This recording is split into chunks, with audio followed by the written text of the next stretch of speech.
presented by Natraj Films Delhi.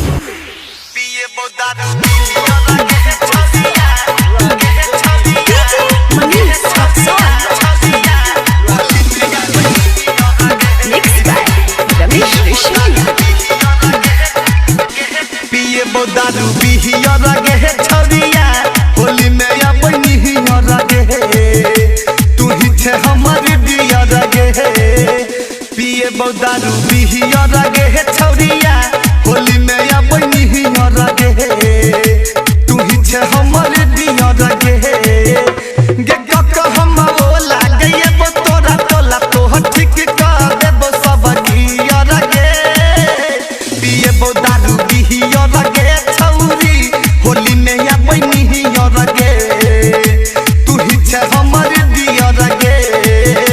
Holi में या बनी हिया रगे पिए दारू बिहिया रगे छौरी होली में या बनी हिया रगे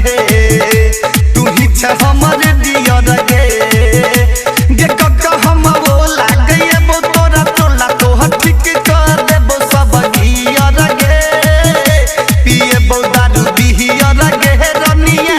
होली में या बनी हिया रगे तू ही छे हमर दिया रगे Mixed by Ramesh Rishia.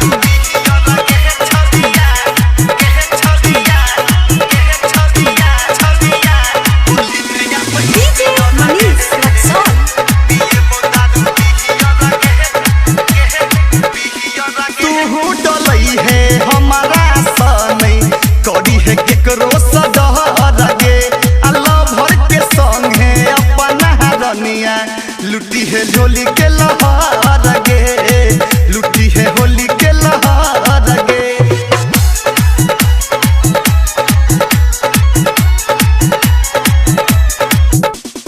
तू डलई है हमारा सनई करी है केकरो सदहर गे लभर के संग है अपना तुरनिया लुटी है होली के लहर गे लुटी है होली के लहर गे कियो बजतै जे बोली त मार देबै गोली कियो बजतै जे बोली त मार देबै गोली तू हमरा के बुझै नै निडर गे होली में या बनी हिया रगे रनिया पिए दारू बिहिया रगे तू ही छे हमर दिया रगे होली में या बनी हिया रगे Mixed by Manish Rishia.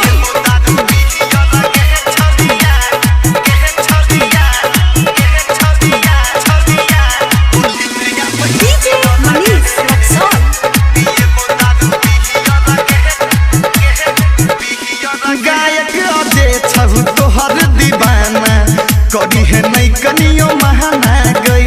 हमार पिचकारी ही भर दे तो छौरी तोहरा दुनू खजाना गई तोहरा दुनू खजाना गई